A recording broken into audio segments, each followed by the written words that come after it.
Imagine a 13-year-old boy, eyes shining like they held stars, singing so softly it could barely be heard, but with a force that made hearts tremble. What would you do if your voice, your greatest passion, was silenced by someone who didn't even bother to listen? Isaiah, a black boy from Chicago, knew that emptiness well, but he never stopped singing. The morning sun struggled to break through the dusty windows of the public school in Englewood. The narrow, dimly lit hallways smelled of mildew and cheap wax. Rusty lockers lined up like tired sentries, some with crooked doors that never quite shut. Outside, the neighborhood sounds poured in, distant sirens, the rumble of a bus, voices shouting in the street. Inside, Isaiah's footsteps echoed, blending with the sound he loved most, the music rising from his throat, soft as a breeze but full of soul. He hummed an old Billie Holiday tune, "God Bless the Child," as he walked to class. His worn sneakers squeaked on the cracked linoleum, and he kept his head low, as if he wanted to keep the song all to himself. "Isaiah, are you singing again?" Tasha's voice cut through the air. She appeared beside him, her hair tied in two tight braids, and a smile bright enough to light the gloomy hallway. He stopped, embarrassed, rubbing the back of his neck. "Just a little. I can't help it, you know." "Don't even try to stop!" Tasha gave his shoulder a friendly smack, her gold earrings swinging. "Your voice is like a superpower. Seriously, have you thought about trying out for choir again?" Isaiah sighed, his brown eyes darkening. "Tasha, you know Mr. Thompson won't let me. He said I don't fit the profile." He mimicked the teacher's arrogant tone, but the smile he tried to force quickly faded. Tasha crossed her arms, scoffing. "Profile? What profile? That guy wouldn't recognize talent if it hit him in the face. Have you tried talking to the principal?" "What for?" Isaiah shrugged, kicking a scrap of paper on the floor. "She never goes against him, and I don't want to stir up trouble." But the truth was, he did want to be in the choir. He wanted to feel the stage beneath his feet, the warm lights on his face, the silence of the audience just before the first note. Music was his escape. His way of forgetting the fridge at home was almost always empty, that his mom, Carla, came home exhausted from her hospital shift, that his neighborhood swallowed dreams like his whole. That afternoon, music class was the last of the day. The room was organized chaos, old pianos with yellowed keys, faded posters of musical notes on the walls, chairs that creaked with every movement. Mr. Thompson, a middle-aged white man with combed-over hair and glasses that slid down his nose, walked in with his usual air of superiority. He held a clipboard, like a judge ready to hand out sentences. "Silence, please!" His voice was sharp, cutting. "Today, we're selecting soloists for next month's performance. Any suggestions?" Hands shot up, eager voices echoed. Isaiah felt his heart race. He raised his hand, hesitantly, his fingers trembling slightly. "Mr. Thompson looked over his glasses, frowning. "Isaiah?" He said the name like it was an inconvenience. "What do you want?" I'd like to try, sir." Isaiah swallowed hard but held his gaze steady. "I want to sing a solo." A murmur rippled through the room. Some students exchanged looks, others whispered. Mr. Thompson crossed his arms, a cold smile on his lips. "Isaiah, we've discussed this. Your voice—" He paused as if carefully choosing his words, but the tone was pure disdain. "Doesn't match what we're looking for? It's a matter of style, you understand?" Isaiah's face burned. He felt every eye on him, like spotlights he didn't want. Tasha, seated beside him, clenched her pencil so hard it looked like she might snap it. "Style?" she muttered under her breath, only loud enough for Isaiah to hear. "What kind of style doesn't like talent?" "Maybe next year, Isaiah," the teacher continued, already turning away. "Now who else?" Isaiah lowered his hand slowly, his chest tightening. He wanted to shout, to ask what was wrong with his voice, but the words stuck. He just nodded, swallowing the shame, and sank into his chair. After class, during the break, Tasha found Isaiah in the hallway. He was leaning against a locker, staring into space, headphones hanging around his neck. "Hey, don't let that guy get to you," she said, poking him. "Mr. Thompson's just a bitter old man. You know what he sounds like? She stood up straight, lifted her chin, and imitated the teacher's pompous tone. "Oh, Isaiah, your voice lacks classical refinement." Tasha exaggerated so much she burst out laughing, and Isaiah couldn't help but laugh too. "You're ridiculous," he said, shaking his head, but the smile eased the weight in his chest. "Ridiculous, but right." Tasha pointed a finger at him. "You're 1,000 times better than anyone in that choir. Trust me, one day everyone's going to hear you." Isaiah wanted to believe it, but the emptiness was still there. When Tasha left, he walked out to the schoolyard, a cracked concrete square with a single broken bench. The sky was grey, heavy clouds promising rain. He closed his eyes, took a deep breath, and began to sing, quiet at first, then louder. It was Summertime, another Billie Holiday classic, his voice so pure it seemed to float above the neighborhood's noise. Every note was a confession, a piece of his soul. He didn't see it, but some students stopped in the hallway, listening, mesmerized. That night at home, Isaiah helped his mom with the dishes. The apartment was small, with peeling paint and an old TV crackling in the corner. Carla, her hair pulled into a loose bun and deep circles under her eyes, dried a plate carefully. "How was school today, baby?" she asked, her voice soft but tired. Isaiah hesitated. He didn't want to worry her. "It was normal." He scrubbed the plate a little harder. "Just another day." Carla paused, looking at him. "Isaiah, you know you can tell me anything, right?" He forced a smile. "I know, Mom. I'm fine. I just wanted to sing in the choir, you know? But the teacher doesn't think I'm good enough." She set the dish towel on the table and cupped his face in her calloused hands. "Listen to me. Your voice is a gift. Don't let anyone tell you otherwise. You're stronger than you think, you hear me?" Isaiah nodded, eyes misty. "Okay, Mom." As he put the dishes away, he thought about her words. But deep down, doubt still lingered. Was he really good enough? Would anyone besides Tasha and his mom ever truly hear his voice? He went to his room, lay on his bed, and put on his headphones.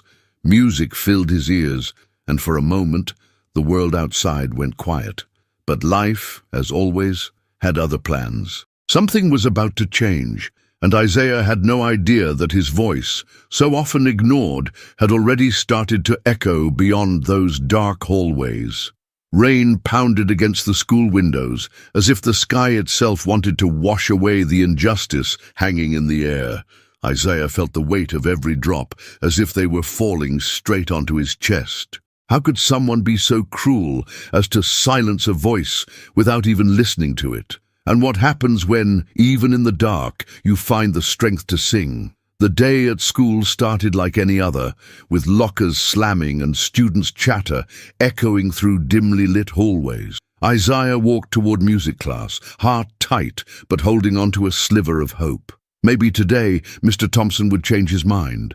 Maybe, just maybe, he'd get a chance. He adjusted his backpack on his shoulders, his worn-out sneakers squeaking on the floor, and took a deep breath before stepping into the music room. The room was just as always, old pianos with crooked keys, faded posters on the walls, and a layer of dust that clung to the skin. Mr. Thompson was already there, standing with a clipboard in hand, his glasses sliding down his nose. He was taking attendance in that dry tone that always made Isaiah want to disappear. "Isaiah Jackson?" the teacher called, raising an eyebrow like even the name annoyed him.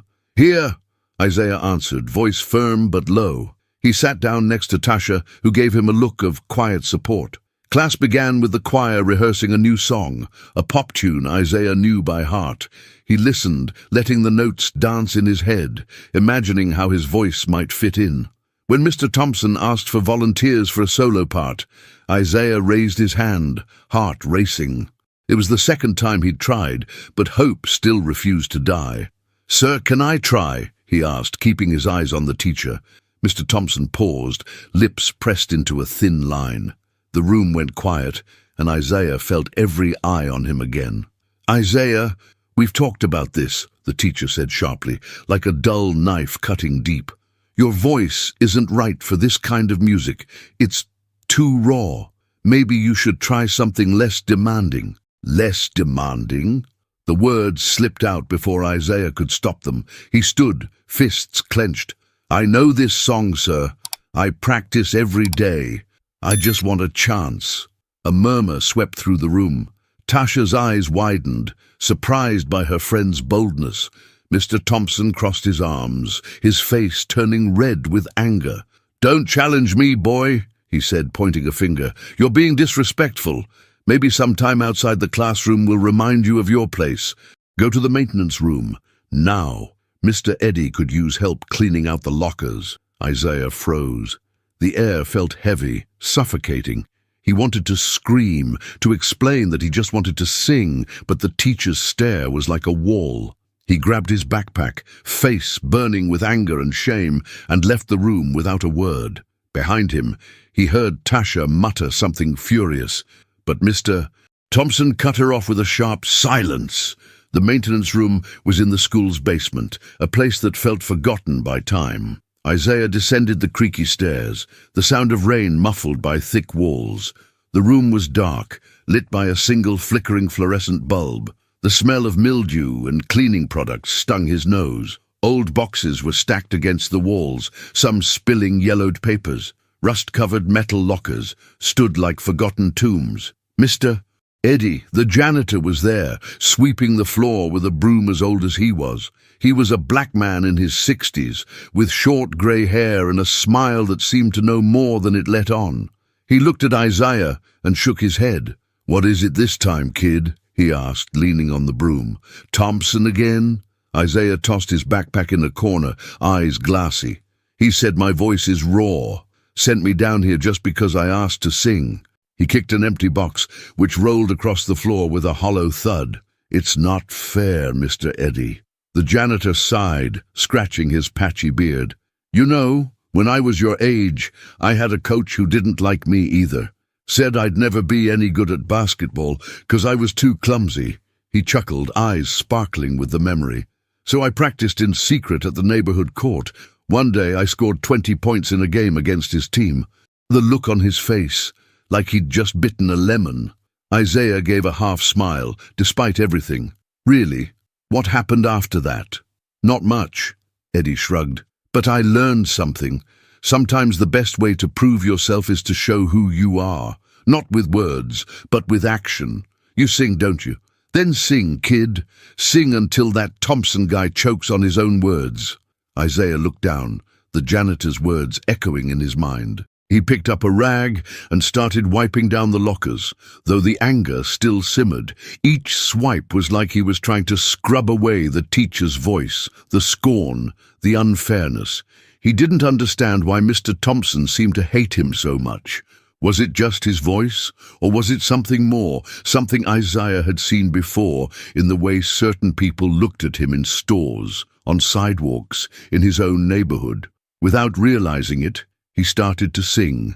It was "Blue Skies," a Billie Holiday song his mother used to sing to him when he was little.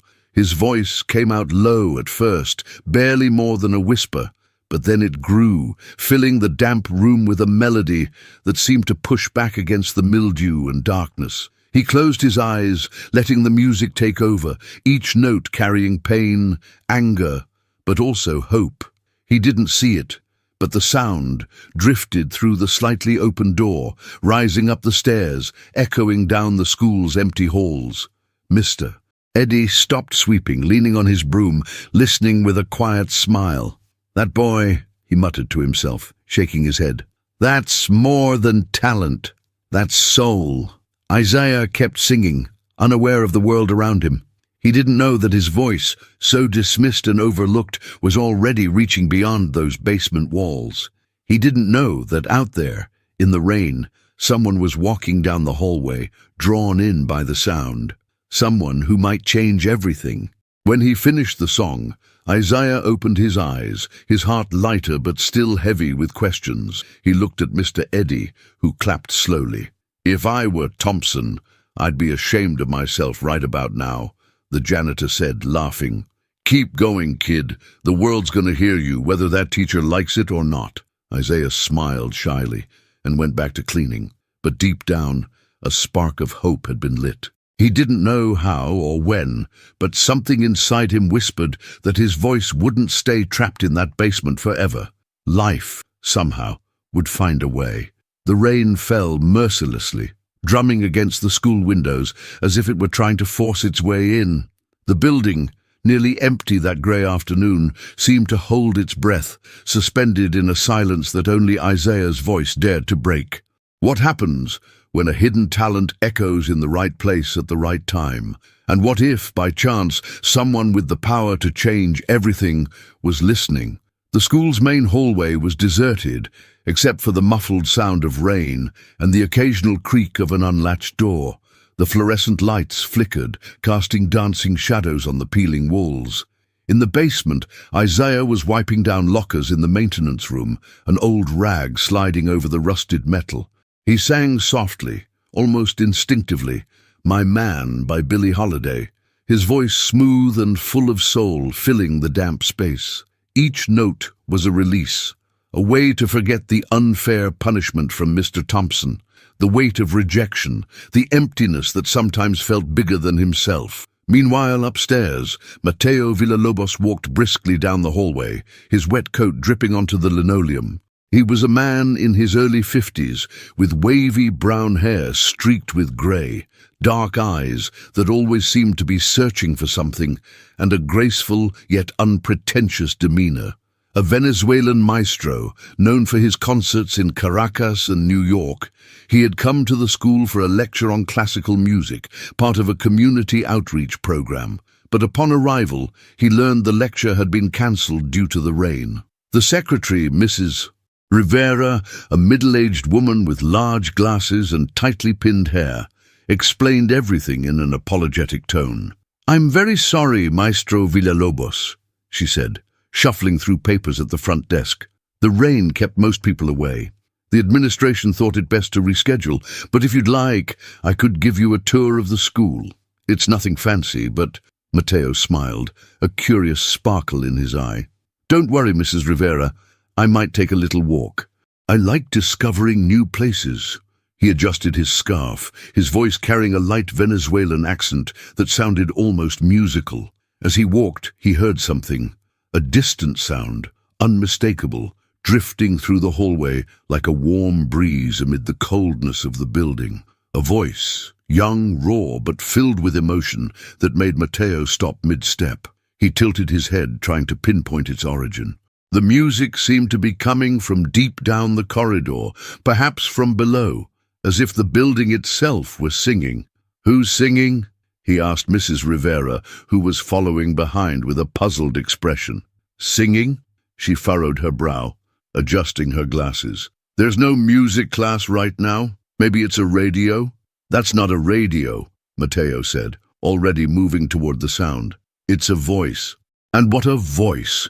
He descended the stairs toward the basement, the sound growing clearer with each step. Rain pelted the high windows, nearly drowning out the melody, but Isaiah's voice cut through the noise with a power that seemed to defy time itself. Mateo reached the slightly ajar door of the maintenance room and paused to listen. Inside, Isaiah sang, unaware of the world around him, eyes closed, the rag forgotten in his hand. The dim flicker of the fluorescent bulb lit him faintly, but his voice shone like a beacon, illuminating the musty, shadowed space. Mateo stood frozen, heart pounding. He had heard many singers, in packed theaters, in polished studios, but there was something in that voice that struck like lightning. It was pure, full of pain and hope, as if each note told a story the world needed to hear. He opened the door gently, the creak nearly lost under the music. Isaiah opened his eyes suddenly, his voice breaking off mid-note. He saw the man in the doorway, tall, wearing a long coat with kind but unfamiliar eyes, and his stomach dropped. Was he in trouble again? He dropped the rag, heart racing. "Sorry, sir," Isaiah said, his voice trembling. I wasn't supposed to be singing. I was just cleaning like they told me." Mateo raised his hand, a calm gesture, almost like he was conducting an orchestra. No, please, continue." He smiled, but there was an urgency in his eyes. "What were you singing? That was Billie Holiday, wasn't it?" Isaiah blinked, surprised. Yes, sir. My man. My mom likes her, so I learned it. Your mom has excellent taste. Mateo stepped forward, the light glinting off his silver-streaked hair. And you, how did you learn to sing like that? Isaiah shrugged, shy, rubbing the back of his neck. I don't know. I just sing. I've always sung since I was little. It's like breathing, you know? Mateo laughed, a soft sound that cut through the heavy basement air. Breathing, huh? Well, kid, your breathing is something I don't hear every day. What's your name? Isaiah. Isaiah Jackson. Isaiah. Mateo repeated the name, as if committing it to memory. I'm Mateo Villalobos. I'm a conductor, and I came here for a lecture that, well, looks like it's not happening. He glanced around, frowning slightly. Tell me something, Isaiah. Why is a boy with a voice like yours cleaning lockers instead of standing on a stage? Isaiah looked down, shame washing over him again. The music teacher. He says my voice isn't good enough, that it doesn't fit the choir. Mateo was silent for a moment, his expression hardening. He recognized that tone, that kind of excuse. He'd heard it before, in other places, on other faces. I see, he said quietly but firmly. And do you believe him? Isaiah hesitated, eyes locked on the floor. I don't know. Sometimes I think maybe he's right, but when I sing, I feel like I'm more than that. You know? I do. Mateo nodded, a determined glint in his eyes. And let me tell you something, Isaiah. You are more than that. Much more. Before Isaiah could respond, Mr. Eddie appeared at the door, broom in hand. Everything all right in here? He asked, glancing between Mateo and Isaiah with curiosity. Everything's great, Mateo said, turning with a smile. I was just meeting a talent this school seems to be hiding. He looked back at Isaiah. Are you almost done here? Almost, Isaiah said, still unsure of what was happening. Then finish up, Mateo said, with a tone that was both gentle and firm. And keep singing, Isaiah. Don't let anyone stop you. He stepped out of the room, but not before casting one last look at the boy, as if making a silent promise. Isaiah stood still, rag in hand, heart pounding. Who was that man? And why did it feel like he believed in Isaiah more than Isaiah believed in himself? As he went back to cleaning, he heard Mateo's footsteps echoing up the stairs. The rain still poured outside, but for the first time, Isaiah felt something new stirring inside him. It wasn't just hope, it was the certainty that his voice, even from a dark basement, had been heard. And maybe, just maybe, this was the beginning of something bigger. The school seemed to be holding its breath that morning, as if it knew something was about to change. The pale Chicago sun barely filtered through the dusty windows, but there was a new warmth in the air, a spark of possibility. Isaiah felt it, even if he didn't understand why. Could a single voice echoing from a basement really make a difference? Or was it just another dream swallowed by the weight of the world? In the music room, the scent of old wood and dust lingered like always. The crooked pianos, with sticky keys, seemed to beg for someone to play them with care.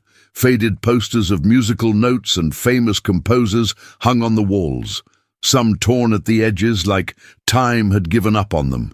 Isaiah sat in the back, next to Tasha, his backpack dropped at his feet. He tried to keep his head down, but his brown eyes shone with a mix of hope and fear. The encounter with that conductor, Mateo, still played in his head like a song he couldn't stop humming. Mr. Thompson walked into the room, clipboard in hand, his side-parted hair looking stiffer than ever. He adjusted his glasses, his gaze sweeping across the class with barely disguised disdain. When his eyes landed on Isaiah, he paused, his lips pressed into a thin line. Today we're rehearsing the harmony for the chorus, he announced, voice sharp, and I expect focus, no distractions. He shot a direct look at Isaiah, as if the boy were a threat just by existing. Isaiah's stomach tightened. He wanted to raise his hand, to ask to participate, but the teacher's words still echoed. Your voice doesn't fit. He bit his lip, fingers tapping nervously on his desk.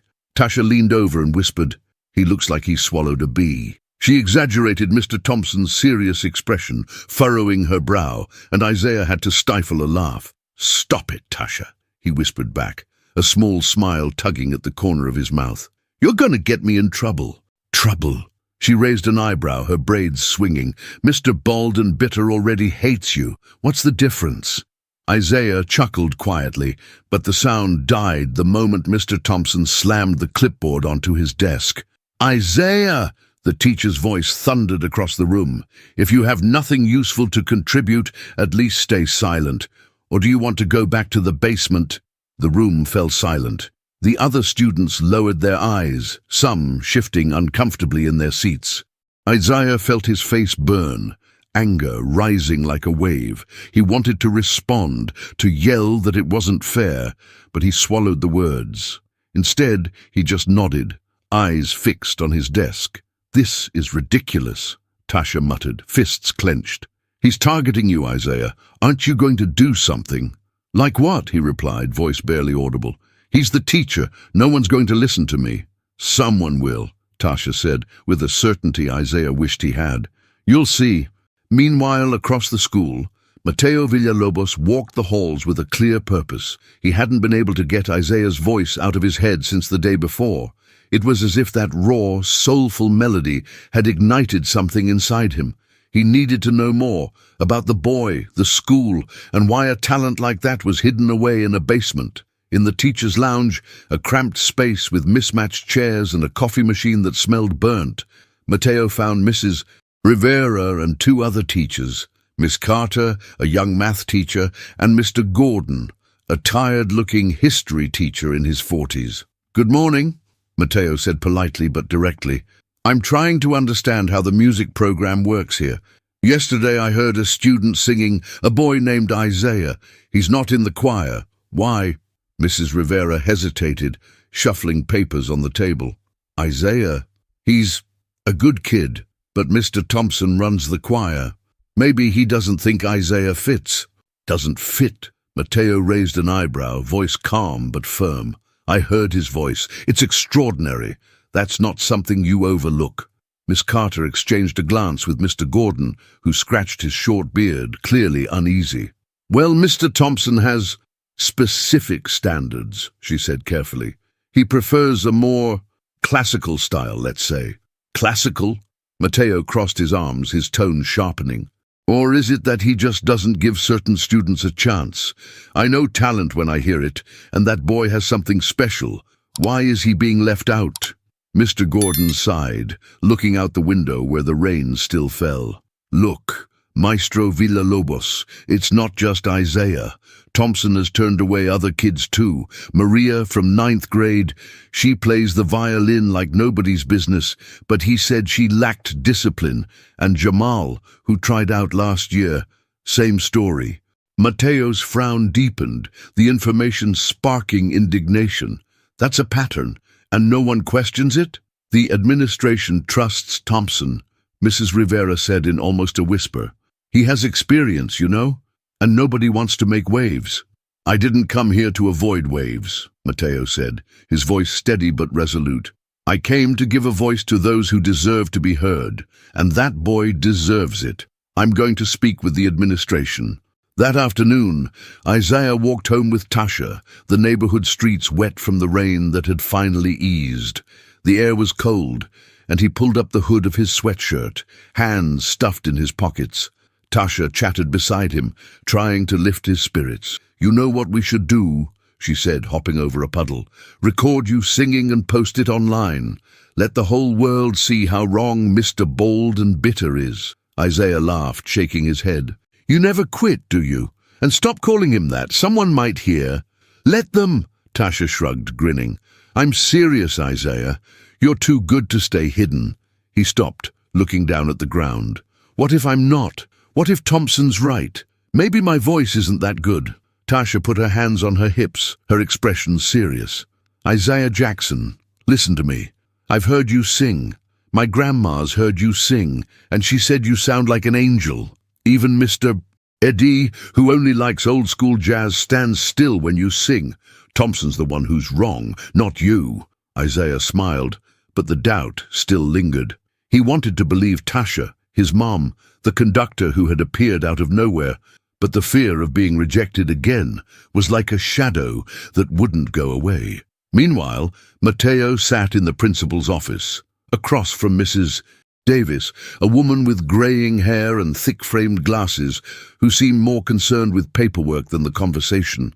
He explained what he'd heard, Isaiah's talent, the other students Mr. Thompson had excluded. Mrs. Davis listened, but her eyes were cautious. "Maestro Villalobos, I understand your concern," she said, tapping her fingers on the desk. "But Mr. Thompson is a respected professional. We can't accuse him without evidence." "Evidence?" Mateo leaned forward, voice firm. "I heard the boy. Isn't that evidence enough? And there are other students, Mrs. Davis, others who were ignored. This isn't just poor judgment, it's injustice." Mrs. Davis hesitated, the silence between them heavy. "I'll take what you've said into consideration, but we need something concrete, something that shows Mr. Thompson is acting inappropriately." Mateo nodded, rising from his seat. "Then I'll find something concrete. You can count on that." As he left the office, he felt the weight of responsibility settle on his shoulders. It wasn't just about Isaiah anymore. It was about all the others Mr. Thompson had silenced. He knew the fight would be tough, but something in that boy's voice made him believe it would be worth it. Life, somehow, was starting to open doors, and Mateo was determined to make sure Isaiah could walk through them. The air in Chicago felt heavy, like an invisible storm was building. Isaiah walked through the neighborhood streets, the hood of his sweatshirt pulled up against the cold wind, but the weight in his chest was heavier than any cloud. He felt like something big was coming, but what if, in the end, he wasn't strong enough to face it? What if his voice, so full of dreams, was just another lost echo? The streets of Inglewood were a living chaos. Honking cars, kids darting between puddles, street vendors shouting from the corners. The sky was grey, with thick clouds barely holding back the rain. Isaiah passed the corner store where his mom bought discounted day-old bread and the light pole where someone was always taping up flyers for local shows. He carried his backpack slung over one shoulder, his earbuds hanging around his neck, but he didn't play any music. Not today. Today, his head was full of voices. Mr. Thompson's saying he wasn't good enough, Tasha's insisting he was more, and that conductor, Mateo, who believed in him in a way Isaiah didn't understand. At school that morning, Tasha had pulled him aside during the break, her eyes bright with excitement and a hint of mischief. "Isaiah, you're not going to believe this," she whispered, her braids swinging as she gestured wildly. "I heard Mrs. Rivera talking to Miss Carter. That conductor, Mateo, he's pulling strings. He wants to talk to the principal about Thompson. He said you're a talent that can't be ignored." Isaiah blinked, his heart racing. "Really? He said that?" He tried to sound excited, but his voice came out hesitant. "But what if it goes wrong, Tasha? What if Thompson gets even more mad? He could suspend me, or worse." Tasha crossed her arms, huffing. "Worse? What's worse than scrubbing cabinets because you dared to sing? Look, Isaiah, this guy's on your side. He's famous, you know. My cousin looked him up online. He's conducted orchestras in other countries." "I know, but—" Isaiah rubbed the back of his neck, eyes focused on the cracked pavement of the schoolyard. "What if he hears me again and thinks I'm not that good after all? Or if the principal doesn't care? I don't want to be the reason there's a fight." "Yes." Tasha put her hands on her hips, her expression serious. "You're scared, huh? Okay, I get it. But Isaiah, you can't let Thompson win. This isn't just about you. It's about everyone he's ever shut out." Her words echoed in Isaiah's mind as he walked home.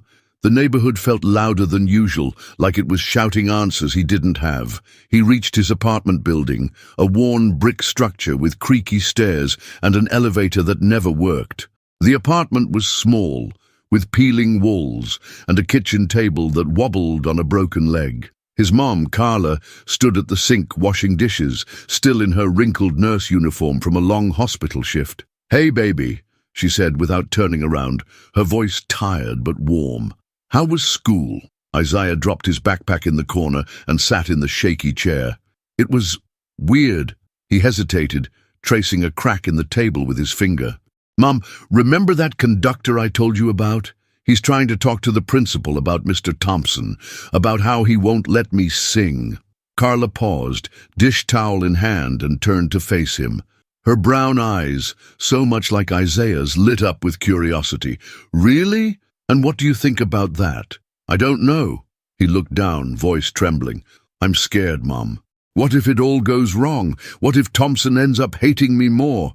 Or that conductor changes his mind? Maybe I'm not as good as he thinks.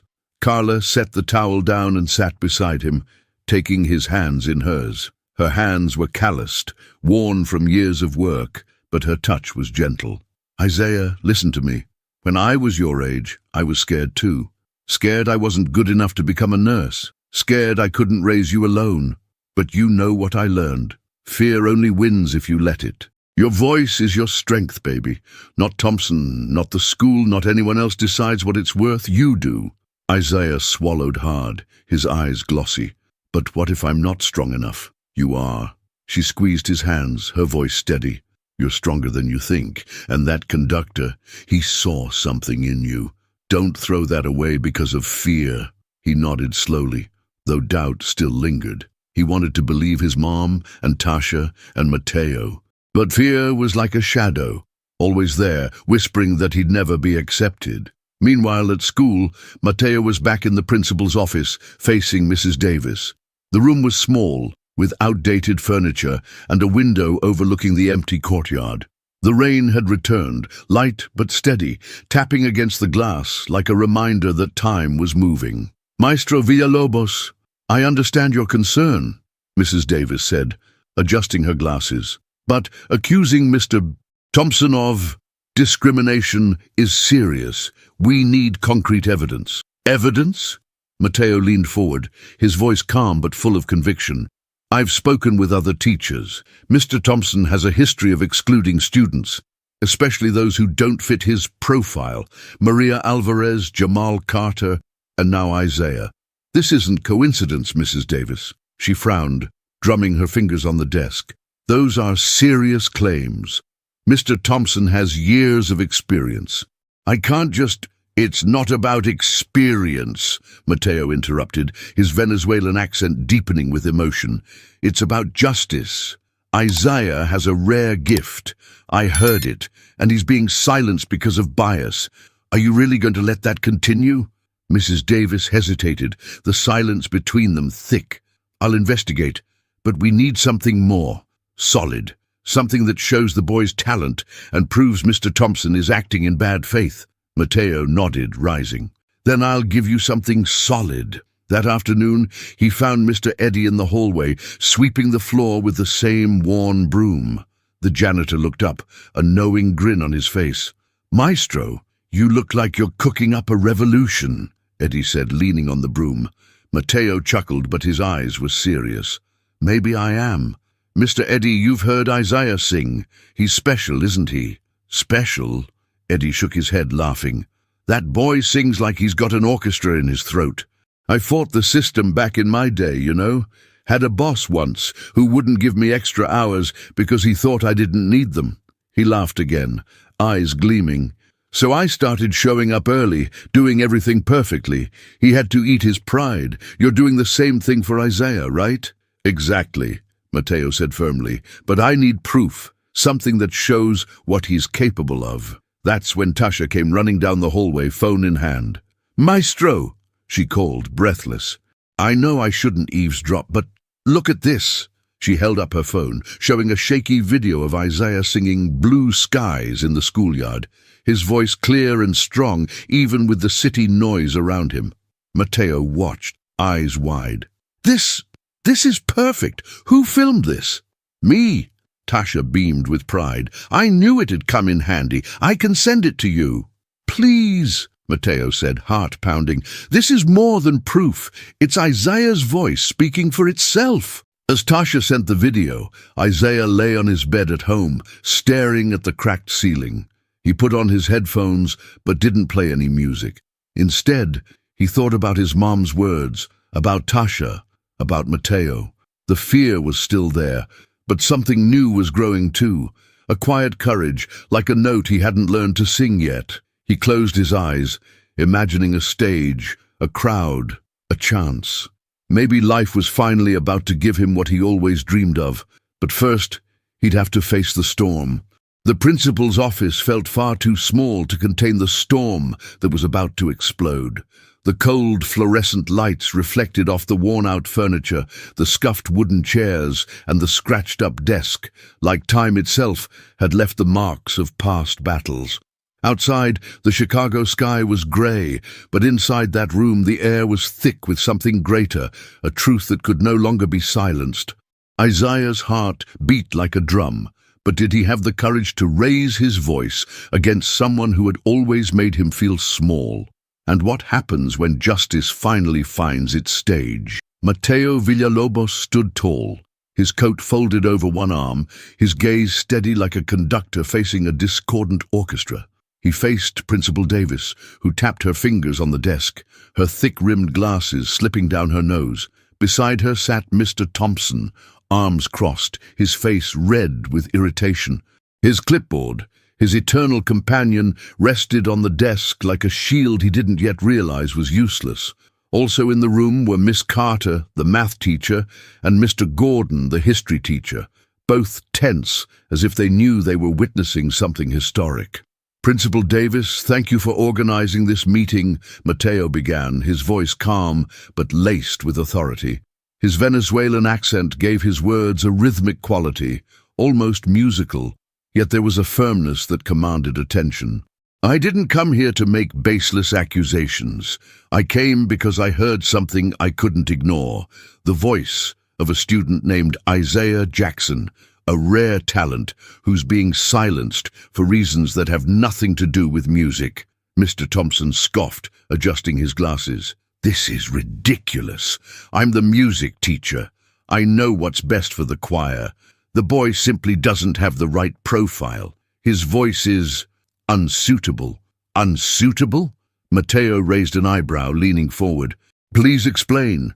"Because I heard Isaiah sing, and what I heard was soul, emotion, natural technique, something any choir director would beg to have." Principal Davis frowned, looking from Mateo to Mr. Thompson.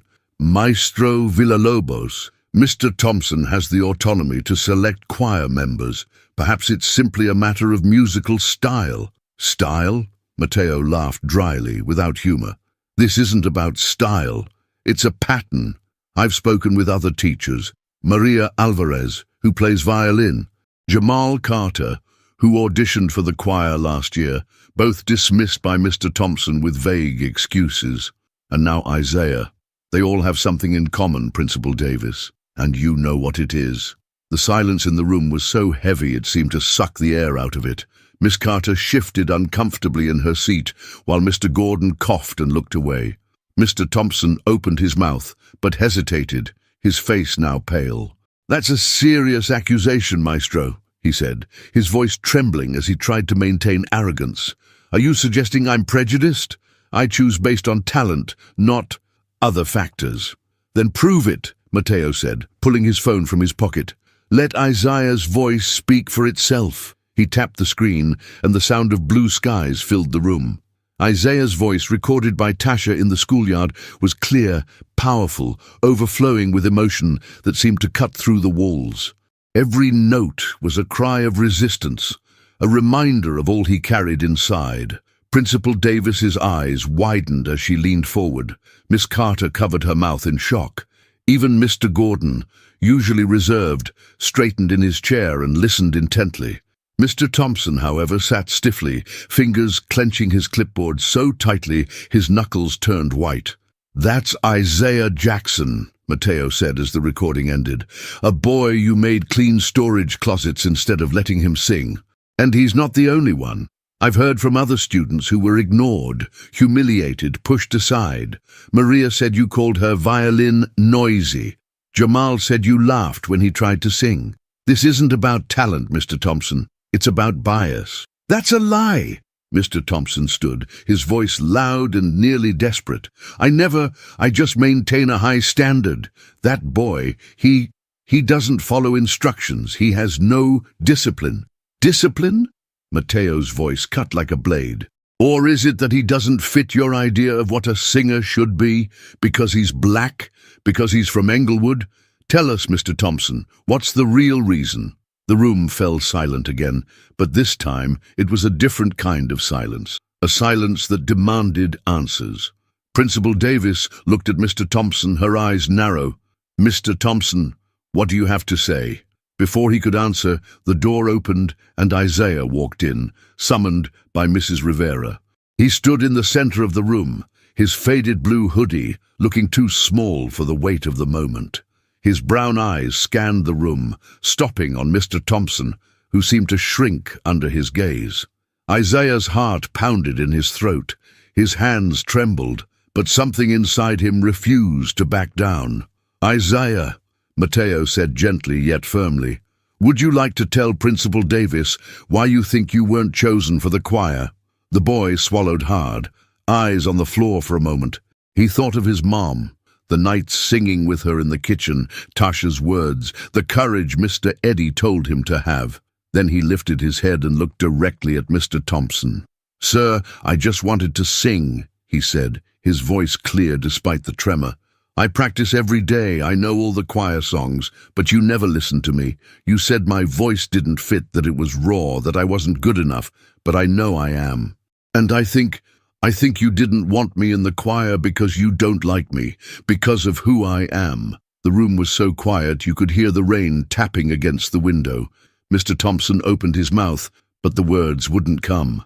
This is absurd," he stammered. "I never said anything about race." "You didn't have to," Isaiah shot back, his voice growing stronger. "I felt it. Everyone did. You never gave me a chance." Principal Davis raised a hand, cutting in. "That's enough." She turned to Mr. Thompson, her face stern. "These are serious accusations, and with the recording and the statements Maestro Villalobos provided, I can't ignore them. Mr. Thompson, you're suspended pending a full investigation." "Suspended?" Mr. Thompson stood, his clipboard crashing to the floor with a thud. "This is outrageous. I've given years of service. And those years don't exempt you from accountability."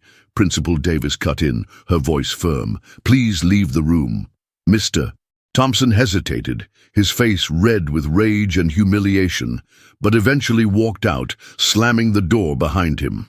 Outside, Tasha, who had been waiting in the hallway, muttered under her breath, "Man, his face looked like a rotten tomato." She giggled, covering her mouth to keep from being heard. Mateo turned to Isaiah with a soft smile. "You were brave, Isaiah, and your voice, it deserves to be heard." He looked at Principal Davis. "I have a proposal. I'm conducting a community concert next week. I'd like Isaiah to sing a solo." Principal Davis hesitated, clearly worried about the scandal Thompson's suspension might cause, but Mateo's gaze was unwavering. "All right," she said finally. "Isaiah, do you accept?" Isaiah blinked, his heart racing. He looked at Mateo, then at Principal Davis, and felt something new rise inside him. Not just courage, but pride. "Yes, ma'am," he said, voice steady. "I accept." As he left the room, his legs still shaky, his chest felt light. For the first time he believed his voice wasn't just a dream. It was a weapon, a bridge, a promise. Life was finally starting to listen. The warm stage lights glowed as if embracing the world, and Isaiah felt his heart pounding so loud it seemed to echo through the crowd. He stood there, at the center of it all, with the chance he had always dreamed of. But what if his voice shook? What if, after all the fighting, he just wasn't enough? The answer lay in the notes he was about to sing, ready to silence every doubt. The Chicago Community Auditorium was a stark contrast to the coldness of the school. The walls, painted a soft red, reflected the golden glow of the spotlights. Folding chairs lined up in rows, filled with a diverse audience, neighborhood families, teachers, neighbors, kids with wide eyes. The air smelled of perfume, mixed with the faint scent of popcorn sold at the entrance. Outside, the night was cool, with shy stars peeking out in the clear sky. On stage, a grand piano shimmered, and beside it, Mateo Villalobos adjusted his baton, his face calm, but his eyes gleaming with pride. Isaiah stood backstage, his blue hoodie replaced by a simple, neatly pressed black shirt his mother had insisted on buying for the occasion. He rubbed his sweaty hands together, his stomach in knots. The weight of the moment pressed down on him. This wasn't just about singing, it was about proving to himself and the world that he belonged. He looked out at the stage, the microphone waiting like an old friend, and felt a chill run down his spine. Mateo approached, his elegant coat folded over one arm, a gentle smile on his face. "Nervous?" he asked, his voice carrying that musical Venezuelan accent. Isaiah nodded, eyes fixed on the floor. "What if I mess up?" he murmured. "Everyone's watching, Maestro. My mom, my friends. What if I'm not as good as you think?" Mateo placed a hand on his shoulder, firm but warm. "Isaiah, I've heard many voices. In theaters, orchestras, cities you've never even heard of. But yours has something you can't teach. It's not just talent, it's heart. You're not going to mess up. Just be you." Isaiah took a deep breath, Mateo's words grounding him like an anchor. He thought of his mother, the nights they sang together in the kitchen, the courage she gave him. He thought of Tasha, who never gave up on him, and Mr. Eddie, with his stories that always brought a smile. He closed his eyes for a second, letting the music inside him grow. Tasha came running in, her braids bouncing, her colorful dress sparkling under the backstage lights. "Isaiah, this stage is huge," she exclaimed, pointing dramatically. "Looks like you're about to be filmed for Hollywood. Don't trip over the mic." He laughed, the tension easing like a breeze. "You're ridiculous, Tasha." But the smile stayed, and he felt lighter. "Ridiculous, but I made you laugh," she said, winking. "Now get out there and show them who Isaiah Jackson really is." The signal for the concert start sounded, and Mateo stepped onto the stage, raising his baton. The community orchestra, a blend of amateur and professional musicians, began a gentle introduction, the strings dancing with the piano notes. Isaiah stepped forward, his heart still racing, but now filled with a determination he didn't know he had. He grabbed the microphone, the warm spotlight wrapping around him like a hug. When he opened his mouth, his voice came out clear, powerful, full of soul. He sang "Summertime" by Billie Holiday, the same song he'd sung in the schoolyard, but now with new strength. Every note was a piece of his story. The nights with his mom, Mr. Thompson's humiliation, the courage he found in the basement. The audience fell silent, mesmerized. Teachers who ignored him, classmates who laughed, neighbors who never noticed him. They were all there, wide-eyed, as if discovering Isaiah for the first time. In the front row, Carla, Isaiah's mother, held a tissue, her eyes filled with tears of pride. Beside her, Tasha clapped in rhythm, a huge smile on her face. Mr. Eddie, sitting farther back, nodded along, murmuring, "That boy." When the final note rang out, the auditorium erupted in applause. People stood up, clapping with a force that seemed to shake the walls. Isaiah stood still, the mic still in hand, his chest rising and falling. He looked out at the crowd, at the faces that now truly saw him, and realized he had always belonged. He wasn't the one who didn't fit. The world just needed to learn how to listen. After the concert backstage, Carla hugged Isaiah so tight he nearly lost his breath. "My boy," she said, voice choked with emotion, "I always knew you'd shine. Always." "Thank you, Mom," Isaiah said, eyes glistening, "for never giving up on me." Tasha jumped in, bouncing with excitement. "Told you, Isaiah. Told you the world would hear you." She pointed to the still applauding crowd. "Look at that. You're a star." Mateo approached, baton in hand, pride in his smile. "You did more than sing, Isaiah. You moved hearts. That's what music is meant to do." Isaiah looked at him, overflowing with gratitude. "Sir, I thank you for believing in me, for giving me this chance." "It wasn't me," Mateo said, shaking his head. "It was you. Your voice opened the doors. I just gave it a little push." Later, while helping put away the chairs, Isaiah looked out at the now empty stage. He thought of everything he'd been through, the rejections, the basement, the doubt that nearly swallowed him. But there, under those lights, He had found his place. His voice hadn't just set him free, it had inspired others. He saw it in his mother's eyes, in Tasha's smile, in the crowd's applause. Somehow, life had led him here, and he knew this was only the beginning. Did you enjoy Isaiah's story? Leave a like, subscribe to the channel and hit the bell so you don't miss our next stories. In the comments, tell us, have you ever faced an injustice that made you doubt yourself? How did you overcome it? What does music mean in your life? Share your experience, and don't forget to click one of the videos YouTube is recommending on your screen to keep getting inspired with us.